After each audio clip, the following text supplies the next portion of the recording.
Welcome back to another episode of the 412 Podcast. My name is Jeremy Davis. I'm the Associate Pastor here at FBC Mustang and your host for another episode. We're so glad that you're joining us. Today we have a very special episode. We're going to be going behind the scenes of a mission trip to India that we took last month. It was a good trip. We had a number of guys over there, and we have a portion of their team with us on the show today. So today we have Lawson Kraut. We have Jerry Sherian, or Cherian. There's multiple pronunciations depending on what country you're in, from what I understand, as well as Colson Combs. So guys, welcome to the show. Thanks for having us. Thanks for having us. Yeah, I'm glad you're here. So Colson, you've been here once before talking about a D now. Lawson, you've been on multiple times, mainly talking about mission trips, but some other things that we've done. Jerry, this is your first time on the show. Exactly. Yes, this and is my debut. Yes, and first time on a podcast ever. Ever, yes. Ever. Excellent. Well, that's great. I'm so glad you're here. So let's go around. I'm going to let you guys introduce yourselves, and we'll go around the table. The listener can't see the way we're set up, but we're going to start down at the end with Colson. So Colson, just introduce yourself. How old are you? What are you doing these days? Yeah, so like Jeremy said, I'm Colson Combs. I'm a senior in high school. I go to Union City. I'm in my second year of the Institute, about to take my test Sunday, graduate. And like you said, I was on here once for D-Now 2 years ago, I think. Yeah. So I've just been hanging around, listening to Joey preach, listening to Michael preach. Yeah. Listening to all these guys. Very good. And you have a girlfriend? I do. Yes. Yeah, that's a big deal. Same person that Joey put me on the podcast with last time. time. Oh, that's right. He's trying to get things going here. Okay, so was the podcast instrumental in the dating relationship, or was that just a coincidence? I think it was just Joey. Okay, just Joey. All right. Well, that's fair. It didn't hurt, though. Okay. Didn't hurt. All right. Very good. Yeah. All right, Jerry? My name is Jerry Cherian. I've been a member here for 9 months now. And as of now, I'm working. I have a job. And I just got to serve on this mission trip. So, yeah, pretty good. Very good. Very good. What Sunday school class are you in? I go to the Abide Sunday School class, taught by Kyle Brown and Michael Blinsky. Yeah, yep.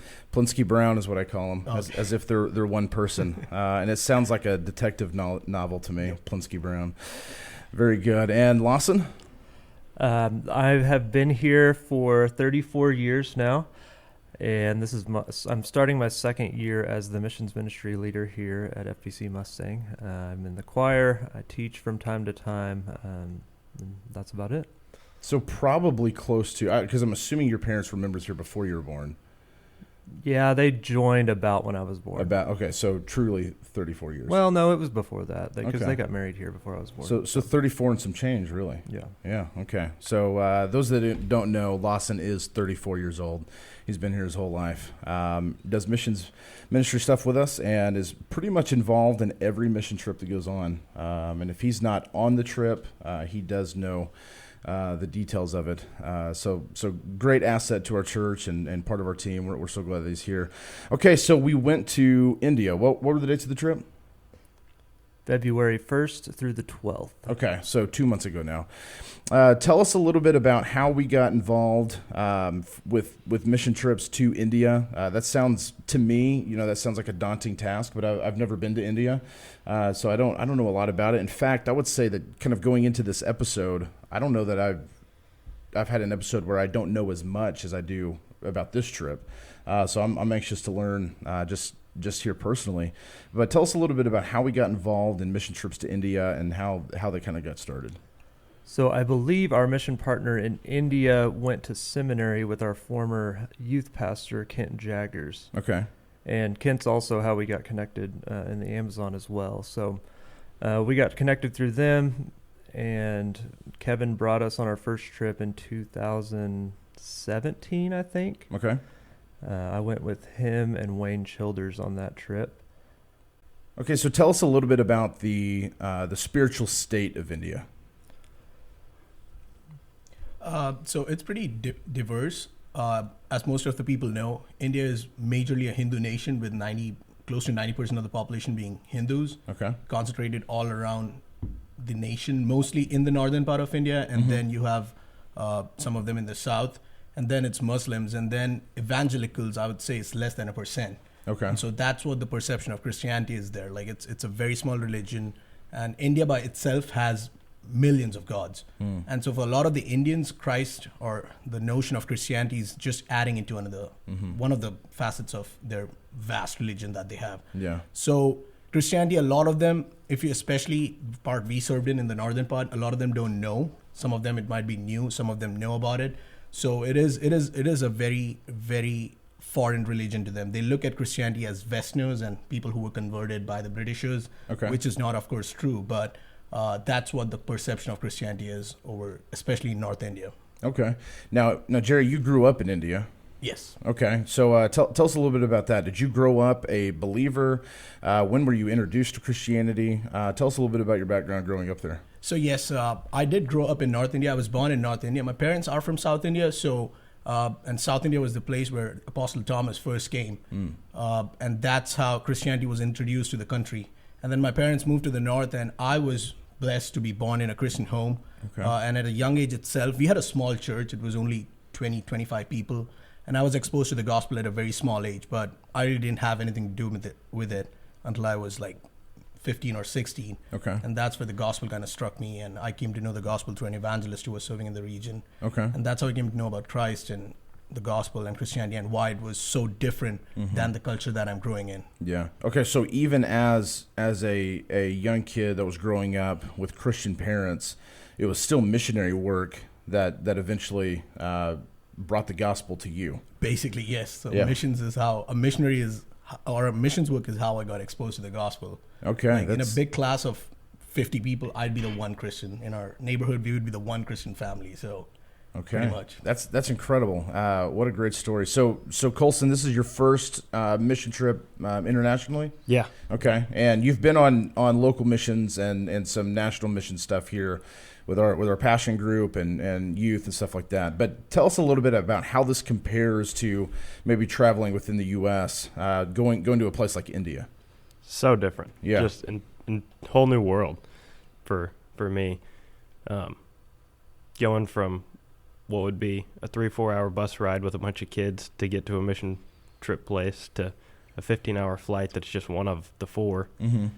So different. Yeah.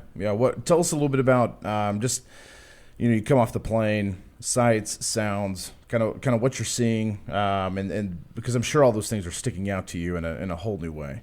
Yeah. We got off our first flight. We get out and there's just a lot of people. The driving was definitely different. Mm-hmm. Jerry knows that firsthand. He lived there. They don't drive like here, that's for sure. But the smells were very strong. Lots of strong smells. Yeah. I like what Lawson told me, though, as far as like landscape and stuff, that it's pretty similar to here. It's flat, lots of farmland, things like that. Yeah. That's interesting. So while you guys were on the trip, I think multiple people on the trip sent me pictures of people riding around on mopeds. And fun fact, that's my favorite mode of transportation is my own moped to ride around. But everybody would send me pictures and say, hey, you'd fit in great here.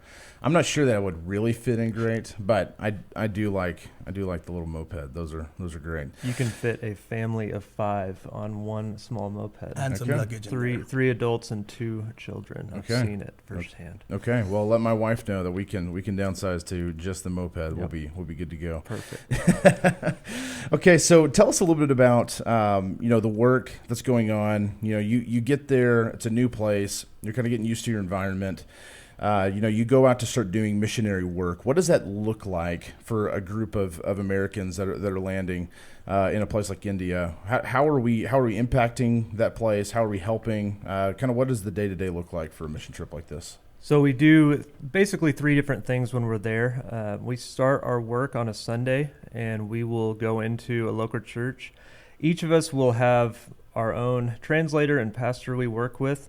So we'll go off our separate ways each morning. On Sunday, we'll go into a local church. We will teach them from Luke 10, how Jesus sent out the disciples 2 by 2 in order to share the gospel, kind of what that looks like, what they should expect. They should expect hostility, and then they'll find people of peace, and those are the people that they should focus on. And then we'll go through and train them how to share their testimony.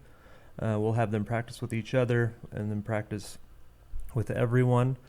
And then we'll practice sharing the gospel with them. So we'll model all this stuff for them. We'll have them practice with each other, and then we'll have them practice in front of everyone if they so choose. And it's really exciting because you see older men doing it, and you see 5-year-old children doing it, and they're all working together. They're excited about it, and it's a lot of fun. Sometimes you're in a church of 20, sometimes you're in a church of a couple hundred, and it just totally depends where you are. We go way out into rural villages and do that. On Monday through Wednesday, we'll go back to some of the same churches. We'll go into believers' homes, and we'll help them again, make sure they understand the gospel. Sometimes they'll invite their unbelieving friends in, and we get a chance to share the gospel with them. But the main focus of those next 3 days, our partner has developed a discipleship app. So it basically has the Jesus film in their language, either Hindi or Punjabi. They can choose which one works best for them. Then it has 50 different Bible lessons that basically walk you from Genesis to Revelation, focusing a lot on the life of Christ, but giving them the main points of the Bible, because they're coming out of a Hindu background or a Sikh background or a Muslim background, and they basically have no understanding of Christianity whatsoever. So this gives them a good starting point to learn on their own, because a lot of them have no church in their village. So they may run into a pastor once every 2 to 3 weeks, or even less, or maybe not at all. So it gives them a chance to learn about the Bible and read the Bible on their own. It also gives them 10 songs in their language so that they can learn and sing and praise God. And then it also has a link to the Bible in their language so they can have that on their phone. So it's just a really good tool, and it makes me really comfortable going in and teaching for a day and knowing that I'm leaving them with something that they can grow on their own, instead of just, okay, here's Luke 10. I taught you the gospel. You believe the gospel, but now you have nothing. Go read the Bible on your own. Right. Or they may not even have a Bible. So it just makes leaving them behind a lot easier. And I think that app is a really good tool over there, especially like Jerry said, there's less than 1% Christian there. Yeah. And then the last 2 days, we worked with 9 or 10 pastors throughout the week. They all come in to one place, and we lead a pastors conference for them. So the prosperity gospel is very strong in northern India where we were, and so we did a lot of teaching against the prosperity gospel, against the healing gospel, where if you believe in Jesus, you will be healed. And obviously God can heal, but that's not something that's promised before we're in glory. So just trying to help them in their theology, help them with their right practices, because there's a lot of pastors there who have no training. Basically, there's someone in a village who believed the gospel, and they say, well, there's no pastor here, so I need to do it. And so no one sent them, no one trained them, and a lot of times they are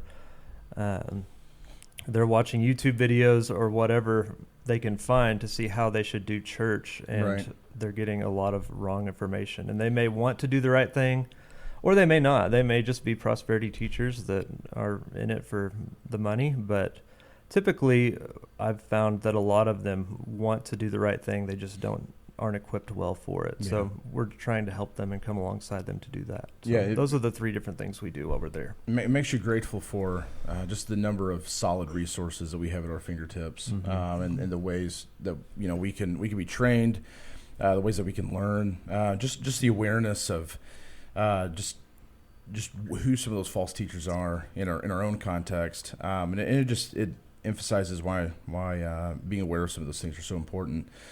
So you have a resource that you're handing them. What kind of is like the long-term effect of us going over and doing this mission work? And perhaps that's something that we don't really know, we don't get to really see. But kind of what is the goal of 10 years from now? What do we hope to see, and what do we hope to see is kind of that impact? So when we're there, we try.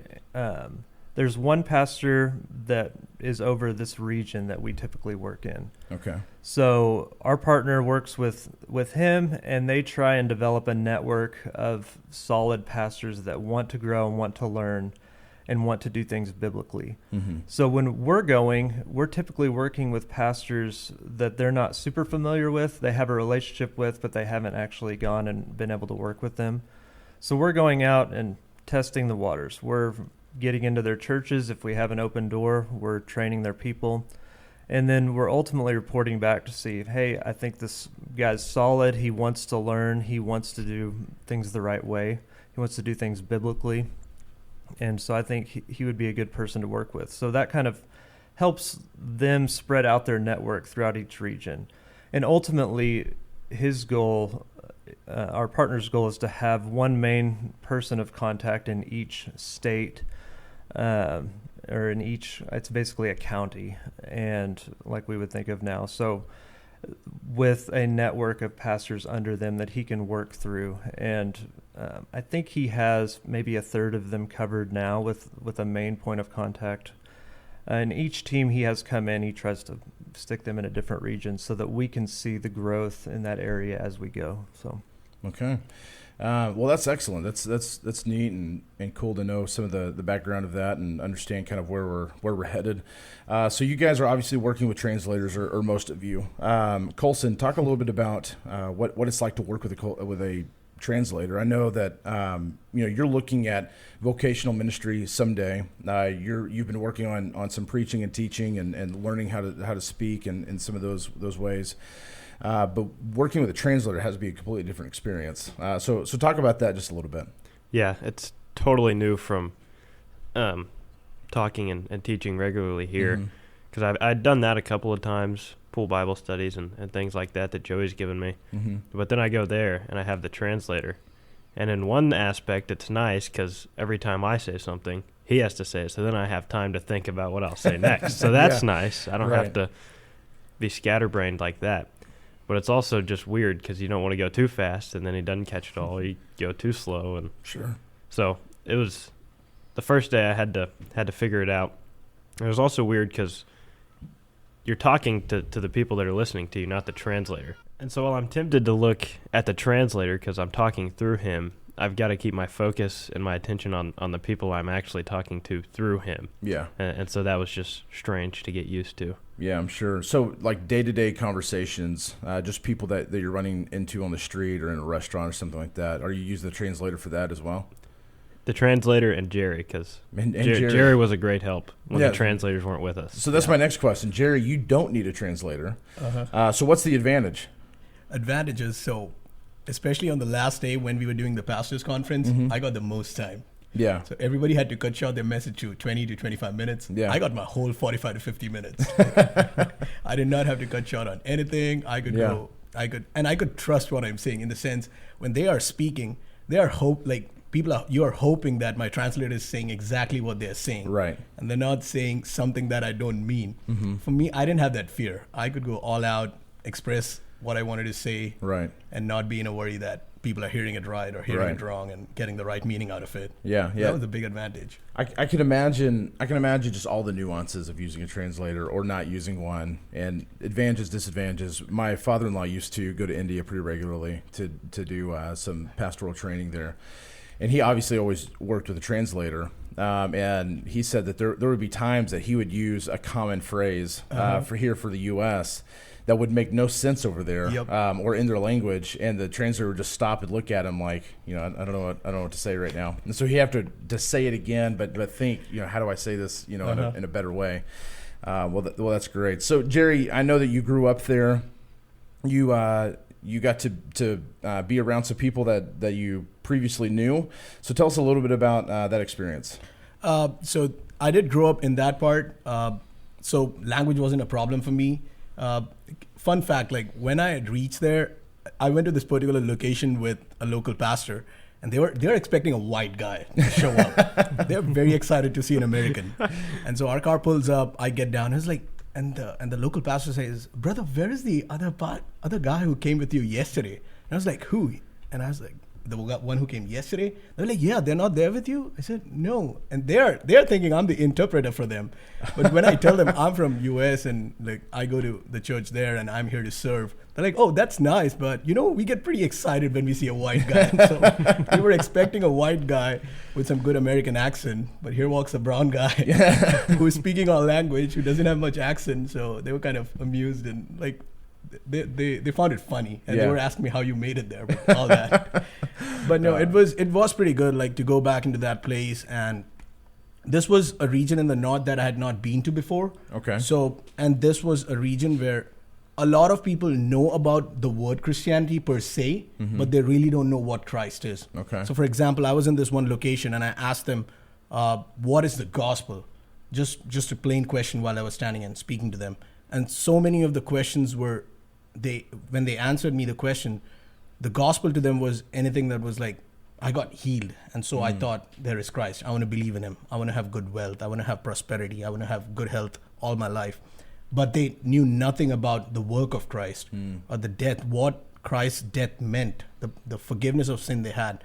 So a lot of them were like, had no clue about what the gospel in its entirety and reality meant. Yeah. And so that was pretty refreshing for me in the sense that I got to like teach them the gospel. And we trust the Lord that they came to know the Lord through the work we did. But just the amazing opportunity to share the gospel and to tell them what true gospel is. And true gospel entails suffering, rejection. For us to preach that and like just be used by the Lord in that aspect was really good. Yeah. And while that sounds, so much of this sounds, foreign to probably a lot of our listeners, at the same time, it's all very familiar because, especially for us being in Oklahoma City, just over, in 2 hours away in Tulsa, an hour and a half away, we have, the epicenter of the prosperity gospel. And so we're facing all of those same things.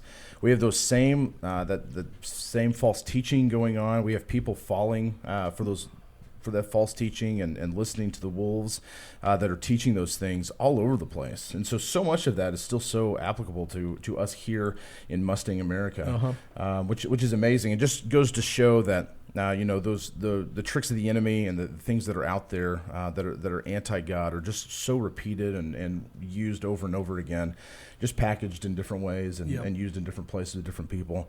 That's incredible. So you mentioned the white guy thing. What is it like being Americans in this area of India? Are there people that just walk up to you and talk to you? Are there people that don't want to talk to you? What is your perception as you're walking into a place like this? I mean, you typically, especially the further out you get from the main cities, you are the only white person that maybe they've seen at all, or at least in a while. So you get a lot of looks. You're like, what is that guy doing here? Sometimes they'll come up and want to take a picture with you. So it's interesting. You're almost like a celebrity walking around. Like, who is that guy? Okay. Why is he here? Yeah, we had a lot of people walk up to Wayne and shake hands with him and say, can we take a picture? Because he had a jacket and a tie all the time, mostly. Okay. So that was funny. Okay. He looked like somebody. Yeah. Plus, he's got a great beard and, yeah, that's good. So speaking of Wayne, there are a couple of the members of your team that are not here with us. Who are those members? Wayne Childers went with us. He's a retired pastor that he's been on every trip except for one to India. Okay. Last year, right on the morning we were leaving, he fell on the ice and broke his leg. But he made it back this year. And then Colson's brother Colby also went with us. So, we had a good 5-person. This was the biggest team we brought so far. So excellent. So the average church member in our church that is not looking to leave and go to India, but they still want to be involved and support what is going on in India and the ministry that's there. How can they do that? First, obviously, just praying for the ministry over there, praying for our local partners and the pastors we work with. I'd say that's first. Just all the money you give to our church, a portion of that goes to missions that helps reduce the costs for those of us who do go on mission trips. So that's another thing that's helpful. Very good. So any mission trips coming up soon that other people could jump into? We will be going to Nepal in May. That trip is full and booked, but we will be going again next year if you are interested in that. Okay. We'll be going to work with the Godins, who was one of our former pastors here. He's planted a church in Broomfield. We'll be going there at the end of July, I believe. Okay. You're leading a trip to New York. Yep. That may already be full. I don't know for sure. It's very full. It's very full. I've heard it's very, very full. Yeah, very, very full. So, yeah. I think that's it for this year. We will be going to one of us will be going to the Amazon with Kent, who's now the pastor at FBC Clinton. So we will have one member going with them, but we usually bring a team there, and we'll try to bring a bigger team there next year. But Okay. for this year, I believe that is it. Okay. Very good. Oh, and Joey will be bringing the high school students to Utah. Oh, that's right. Yeah. Yep. At the same time, we're in New York, so we have 2 trips going at the same time, almost the same dates. And Yep. the Amazon is that same time, too. Okay. All right. So a lot of mission work, a lot of things that go on here at the church. And for you, listener, member of our church, your giving does go to support these mission trips and help reduce the cost for people that are going. If you ever want to know more about missions here at FBC Mustang, you can always contact Lawson Kraut, and you can email him at lawson@fbcmustang.org. We usually have things listed on our website coming up on our calendars. We also have a mission trip booklet that goes out once a year. So you can find that to find out about some upcoming dates and things that are going on. Usually the best way to find out is just to walk right up to them and find them on a Sunday morning and just ask in person. We'll keep those things in the bulletin and all of that as well. But we hope that for you, you will one day go on a mission trip with us, whether it's here in the States, somewhere locally, or perhaps even internationally somewhere around the world, because that is the Great Commission, that we are to take the gospel to the ends of the earth, and we're responsible to do that. And as a church, that is a big part of who we are and what we do. Well, thank you again, everybody, for being here, being a part of the show. Thank you, listener, for joining us once again for the 412 podcast. We're so glad you've joined us. If you ever want to know more about FBC Mustang, you go to fbcmustang.org. You can follow along with everything going on there. You can always sign up for events and upcoming things at the Ministry Connection right outside of our worship center. I also want to say thank you to Samuel Campos, our producer, who always makes our episodes sound great. And thank you for our church members who give and make these ministries possible. Thank you so much for joining us today, and we will see you next time on the 412 podcast.